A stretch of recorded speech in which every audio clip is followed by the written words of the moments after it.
Hi, I'm Mark Regev, here with my co-host, the audacious Ruthie Blum, and we are here for another episode of Israel Undiplomatic. And I would like to ask you to like and subscribe, leave comments, and press the bell for notifications. And since Mark called me audacious, I would like to say he's measured. This is measured, the measured Mark Regev. So as the measured Mark Regev, can I ask you, the big news today in Israel is, of course, the IDF's raid and release of a hostage. We haven't had enough of these successful raids. We've had quite a few. Still too many hostages left in Gaza. But what was your reaction to the release? My reaction, like the entire state of Israel's reaction, was elation. It was wonderful to see that another live hostage was freed. And although he's extremely skinny and malnourished and all that, dehydrated, etc., he's fine otherwise. In other words, they say he's considering, because he was in there. It's been almost a year that he's been in tunnels, in darkness, starved. Now, what's interesting about him, aside from the fact that he's a Bedouin from the town of Rahat in the south, he was kidnapped on October 7th by Hamas terrorists. And what's interesting is that, of course, he speaks Arabic fluently. He got no pass. He said he was treated abominably. It was torture. It was horrific. And just by virtue of the fact that he's an Israeli citizen, then he's just as bad in Hamas's eyes as any Jew or any other Israeli. And when he came out, what was also so moving is that this is the father of 11 children, many brothers. They were running to Soroka Hospital in Beersheba just to greet him. And as it has been the case every time we have freed or rescued hostages, the country is uplifted. You know, Hamas, obviously for them that we managed to send in our special forces and get this guy freed, yes? In an operation, we were lucky, yes? No one on our side was killed, but there's always a danger when you do these sort of operations. So for Hamas, it's a huge failure, yes? They don't like it. And so they put out this statement saying they let him go because he's a Muslim. And I don't want to react to that, but I want to share with you the reaction. I think I heard it from the mayor or the former mayor of Rahat, the community where this man lives. And he says, what rubbish. On October 7th, as part of the massacre, a whole series of Israeli Muslims, a lot of them Bedouin, were murdered by Hamas. Others were taken hostage. For them to say, this guy was a hostage for, 230-something days, right? And now they turn around and say, we released him because he's a Muslim. It's obviously... Wait, 300 and something Sorry, days. 326 days, correct? I got my math confused you. It's good that you correct me. But why am I saying all this? Because it just shows you what Hamas is all about, and anyone in the international community, and there are still some on American university campuses who have illusions about Hamas, yes? That it's all about, I don't know, a legitimate anti-colonial struggle or something like that, which is, of course, totally mendacious. It's totally untrue. But these people have no qualms whatsoever about targeting innocent civilians. You could even say they're equal opportunity murderers, equal opportunity rapists, equal opportunity mutilators, because they killed Arab Israelis, Muslim Israelis, they took them hostage. These people are driven by a fanatical, nihilistic hatred, and they just have to be defeated. Absolutely. But, when you mentioned that they claimed that they let him go because he was a Muslim, well, they also lie. I mean, you shouldn't be surprised that mass murderers also lie, heaven forbid. But this is reminiscent of what Hezbollah said after we did a preemptive strike in Lebanon on early Sunday morning, Saturday night, Sunday morning. They also said, no, we hit their bases, we did this, we did that. The radical Islamists like to save face. They feel that any defeat is a humiliation. And so they lie about it. And Iran does that all the time, too. And so that brings us to the topic. We thought that the biggest news was Sunday morning until the freeing of the hostage yesterday. It's unbelievable, our news cycles here. It's very intense. But you talk about Hezbollah lying. I mean, Hezbollah also lied. Remember when the 14 young people, teenagers, children were killed on the Golan Heights? And they were from the Druze. There were 12 killed, and there were others severely wounded. Once again, my math is you're correcting me, and I'm happy you do it. So our listeners and viewers don't get the wrong facts, right? It's good that you fact-checked me the whole time. I'm glad that you do that. But once again, when those people were killed on the Golan Heights, and they were Druze, and so immediately Hezbollah doesn't say it was an accident. We were trying to kill Jews and not Druze here. Jews and not Druze. But they say, no, it wasn't us. And everyone in Israel, and what's the truth? In Lebanon, too, knew that Hezbollah was lying. But once again, when you are an extremist, fanatical terrorist organization, you shouldn't be surprised that if they have no qualms about killing innocent people, they have no qualms about killing the truth either. Now, you talk about what happened on Sunday morning. So I woke up at 6 a.m. on that Sunday morning, last Sunday morning, and I turn on the news and go for my morning exercise, and I discovered that the country was at war, and it was a very tense moment that morning because Israel had launched a preemptive strike against Hezbollah, which was about to open a missile barrage against Israel. We had intelligence information. We decided, as I said, to preempt and neutralize those missiles before they were launched. My understanding is we were very successful in doing so. And of course, then Hezbollah comes out and says, no, there was no preemptive strike. We just hit Israel and hit Israel hard.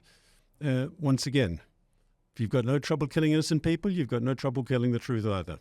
Well, I'd also like to add something you said. You woke up, you turn on the news, and you realize, wow, we're at war. Now, it's almost a funny statement, funny, sad, because we've been at war since October 7th, but we get so used to it. We have normalized the situation that we're in, where rockets are still flying in the south, by the way. Far fewer, of course, because we have disabled most of the rocket capabilities in Today, Gaza. they're the exception to the rule. They're an exception, but they're still happening. Yep. But from Hezbollah in Lebanon, every single day, just barrages and barrages. The difference here was, our information was that this was going to be Iran's and Hezbollah's retaliation for the targeted assassinations that took place in early August, and that they were about to launch a barrage into central Israel, into Tel Aviv and all that. And so we preempted by sending 100 Israeli Air Force jets to Lebanon, and we took out, apparently, 6,000 missiles and launchers. Now, when that happened, again, there was a sense of elation, certainly among many people that I know, and the elation was, finally, we're doing something. We cannot continue to let ourselves be sitting ducks with our entire northern border on fire, literally and figuratively, with 80,000 people evacuated, and the others who are living there constantly running to bomb shelters and homes being demolished by rocket fire. And we're saying, what is going on here?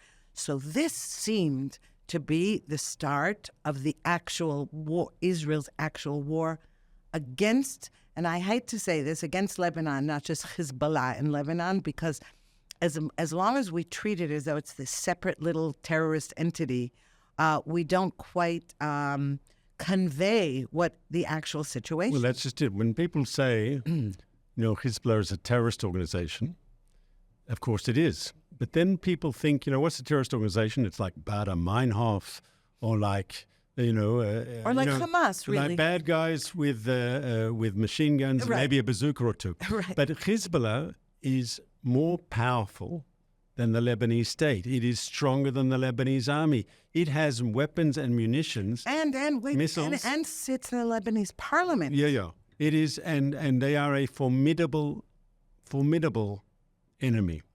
And I remember that morning, Sunday morning, hearing on the newspaper, they closed down the airport. And that's a sign that Israel is expecting the worst. Yes, the airport was shut down, and there was this flight, apparently, an Ethiopian Airlines flight from Addis Ababa to Tel Aviv, and they made an emergency landing in Cairo, and there were other examples of airlines. Many. And then there were all these reports from the Home Command, the people in charge of civil defense, who were saying, please don't go to the beach, and you can't be together more than 30 people in a public event. And stay close to your bomb shelters, etc. And this was for the whole, from Tel Aviv north. It wasn't just for the communities in the north who were used to it. Yes, that's right. No one should have to get used to it, but in the north they're used to it, unfortunately. But then very quickly, the airport reopened. They announced the airport was reopening at 7 already in the morning. Right. And then all the stuff about the special security measures taken from Tel Aviv north, they were all abandoned in the early afternoon already, if not before. And we went back to normal very quickly. And I wanted to ask you a question, because we've had these discussions, and I would dare to say we've had these arguments in the past. Because in the end, it was de-escalated very, very quickly. Israel hit. We did our preemptive strike, right? We hit what we wanted to hit. We sent a very, very strong message. And then we put our pistol back into its holster. Yes, we didn't go for all-out war. And I was wondering, I thought it was the right move. But if I know Ruthie Blum, she's disappointed that we didn't shoot again and shoot again. Right you are, Mark. You know me so well. I thought it was terrible. No, I don't think it was terrible that we did that and we took out 6,000 missiles. I think that's wonderful.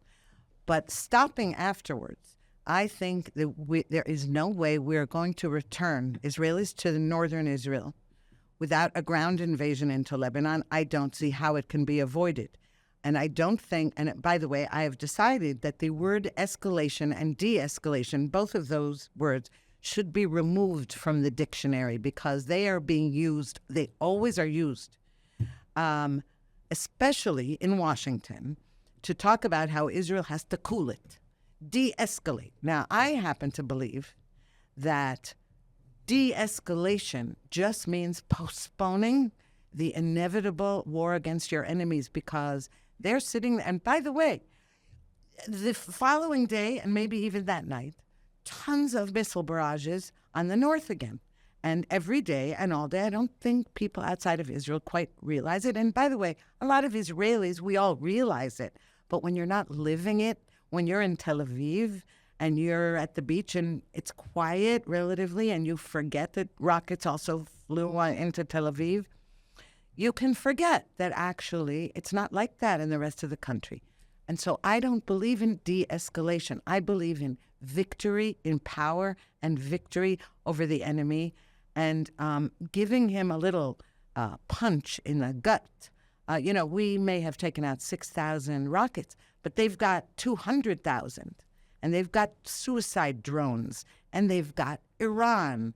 And I just think that I have to say, I was extremely disappointed by the next day. I was elated when we were told, okay, get ready.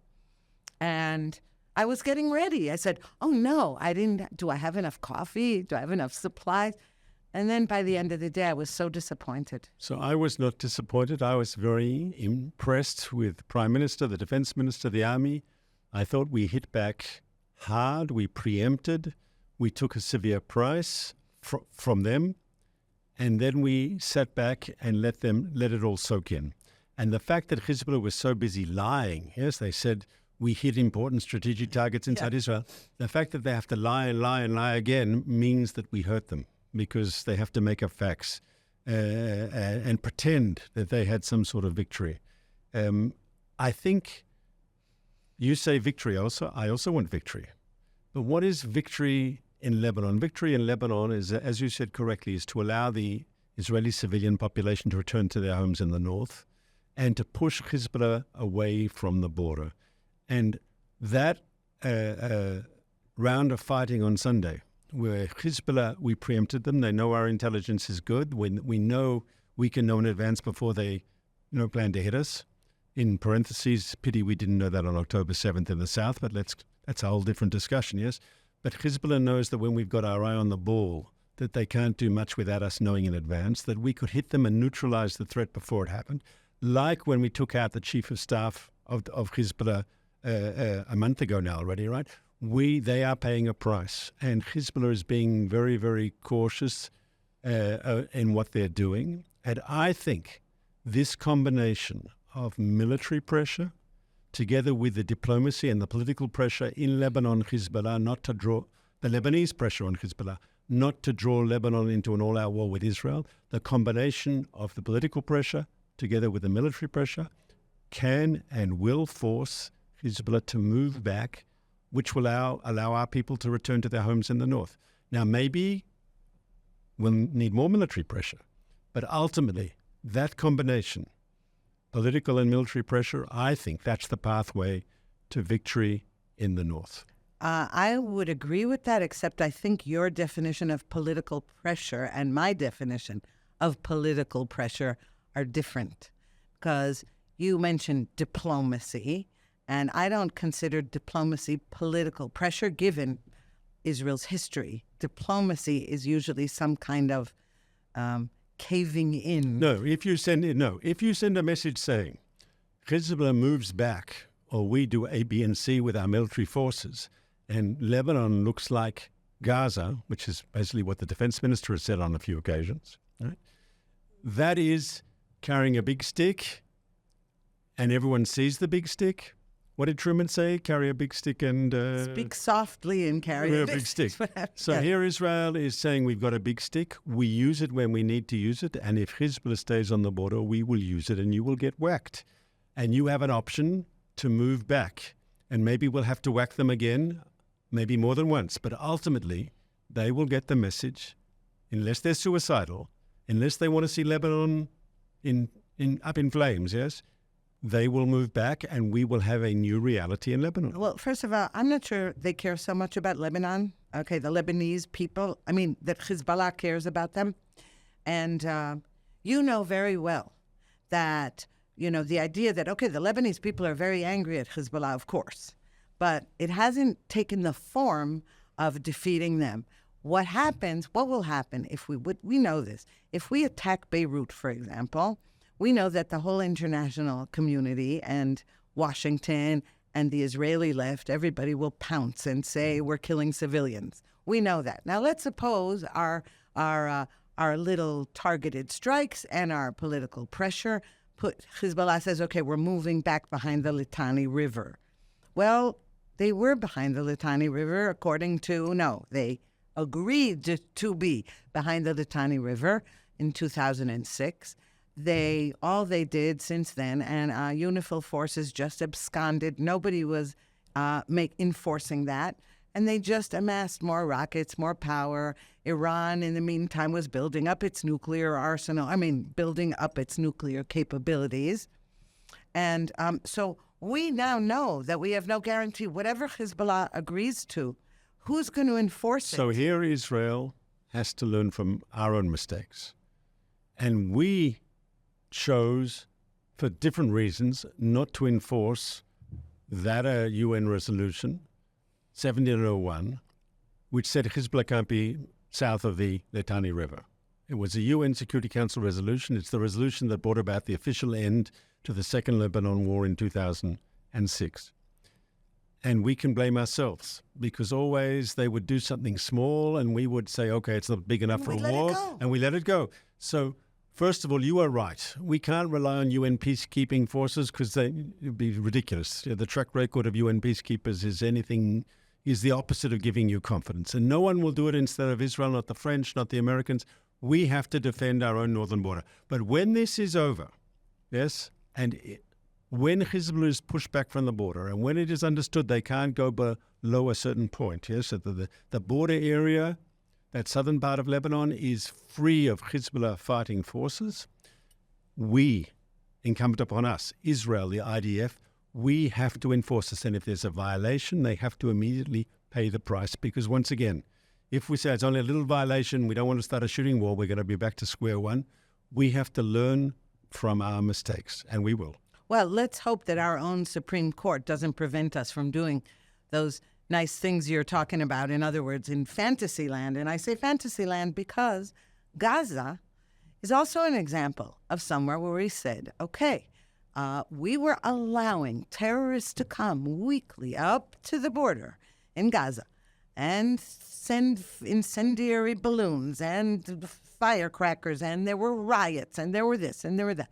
And our army was not allowed to shoot them down because of our courts and our democracy. We know, and I'm not trying to be sarcastic. I disagree with you. I think it was a policy decision taken to try to digest these sort of provocations and not to escalate. It was, again, there's that word. I don't think you can blame the courts for this one. We have the courts when it had to do with, you're right, it was a policy decision. It was also a policy decision in the army. It was also a question of what we call the conceptia.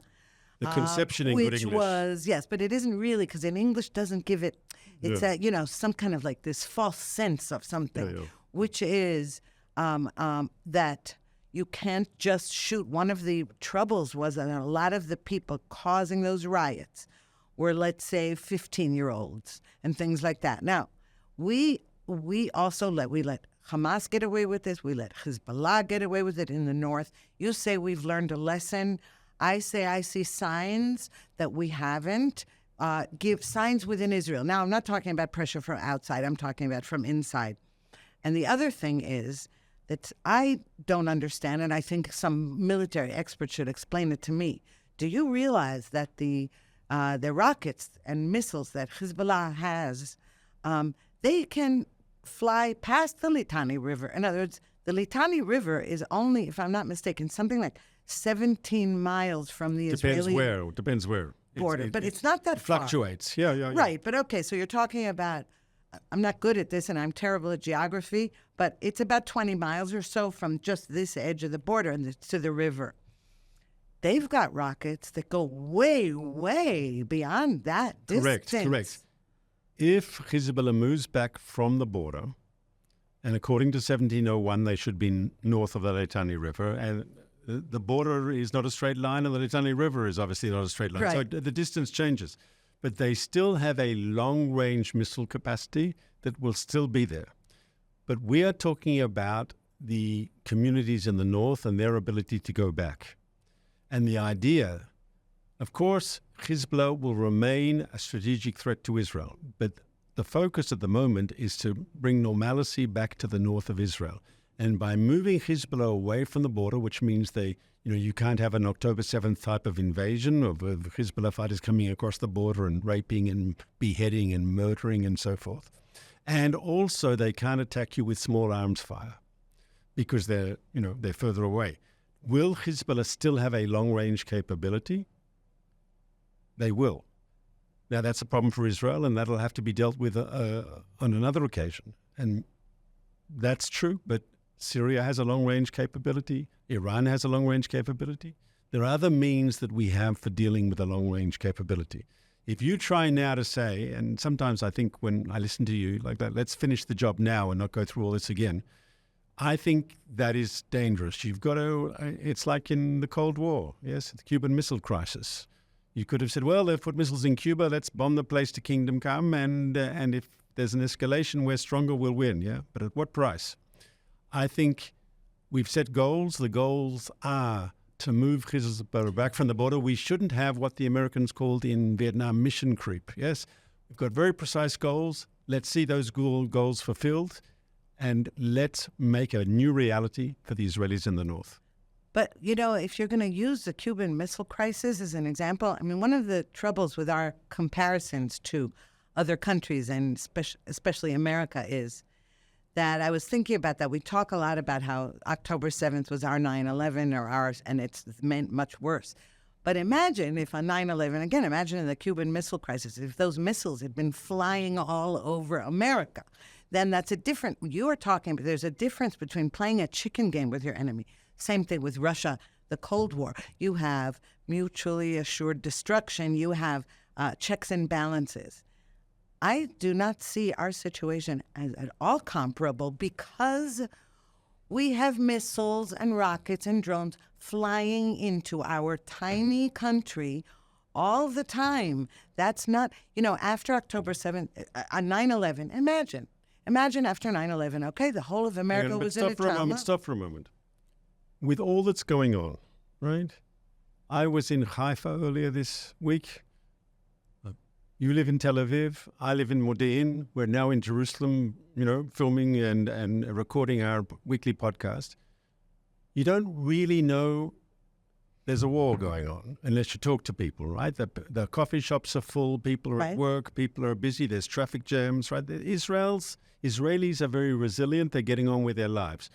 The area of combat, right, where people are suffering, and they are suffering, it's either along the northern border or it's in the south and the people have been relocated. But most of Israel is getting on with their lives on the day-to-day level. They're worried. They're glued to their radios, listening to the news and watching the updates on their smartphones and so forth.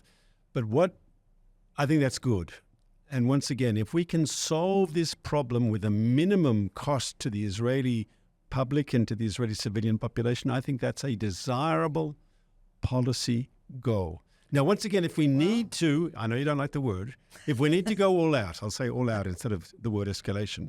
So we'll do it if we need to do it. If we can get Hezbollah to move back without it. Now, by the way, that brings us now to Judea and Samaria, the so-called West Bank. And I'm only using the term West Bank because some people outside of Israel aren't clear that Judea and Samaria is what is called the West Bank.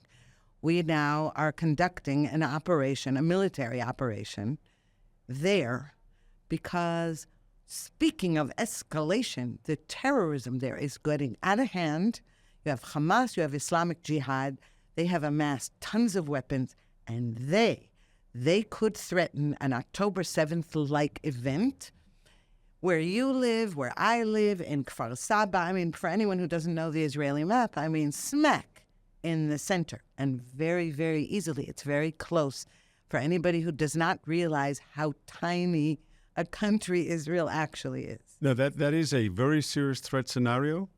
That long winding border, which is the border between Israel and what used to be the West Bank of Jordan before 1967, more or less where the security fence is, the communities in Israel on our side of that fence live in fear of an October 7th type massacre, that you could get a Hamas group in one of the Palestinian cities on the other side of the border rushing across the border and killing people.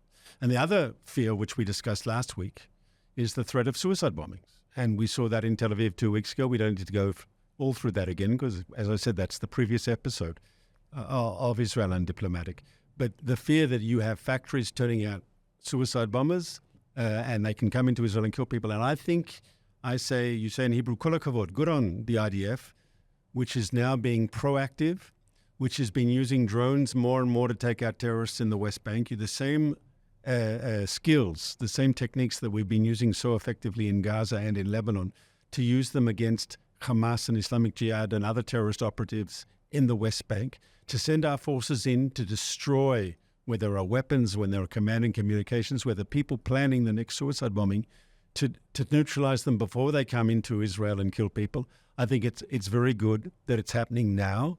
This is a chance, to deal with these, to deal with it before it grows into be a bigger problem. Yeah, well, we already let it grow into a way bigger problem than it should have been. So the only question now is, have we learned that lesson enough, sufficiently? Because, again, we haven't finished the war in Gaza. Yes, we have seriously hurt Hamas in Gaza, no matter what anyone else says. We have a lot of naysayers inside this country, former generals, all the left-wing media, talking about it as though we haven't accomplished anything, and that's false. We have seriously damaged Hamas. We have a better chance of freeing our hostages the more we damage Hamas. The bogus talks, hostage ceasefire talks, all they do is postpone what needs to be done. But we've done a lot. And the trouble with the North, and I say we have to keep going. Everything we said we needed to do there, the left said we didn't need to do. The left and Washington. Don't go into Rafah. Don't go here. Don't go on this Philadelphia corridor. They've all been wrong. And so thank God we're doing that. But where the North is concerned, I do not see how we can solve any of that with any kind of diplomatic solution or any kind of, as I said, just like with Gaza, I didn't see any diplomatic solution, because if you were a person who was evacuated from your home in the north, and let's say it had lots of damage done to it, but even if it didn't, so not only are you not going to move back there for fear for your life and because you don't know how long it's going to take Hezbollah to move away, but you can't even sell your house. You can't even rent it out to anybody, because who's going to buy it? I mean, there are secondary problems here that make it necessary to say we have lost our sovereignty in the north and we have to take it back. So, Ruthie, I would like to finish our weekly podcast with a touch more optimism, because we've had previous rounds of fighting in Gaza, and the communities there, when the fighting was over, rejuvenated themselves. They regrew. They built. There were young Israeli families who wanted to move there. There was actually a shortage of housing. People wanted to live there, even though they knew it was right next to the border in Gaza. I believe it'll be the same in the north once this is over. It'll be the same in the south once this is over. Israelis are dynamic. Israelis are resilient. And more than that, I believe when this is over and there's a new reality both in Gaza and in southern Lebanon, both of them we're very close to achieving. I agree with what you said. Then there'll be the chance of a breakthrough with the Arab world, specifically with Saudi Arabia. I believe, yes, that we'll come out of this. We took a blow on October 7th. We're taking blows until today. We've got the hostages. We've got soldiers getting killed. But when this is over, when we've won this country will bounce back, be on the right track, resilient, strong, prosperous. We will go back to being where we were and to being the country that we all love. Well, from your mouth to you know whose ear. Thanks, Mark, for another interesting discussion. I look forward to being with you again next week.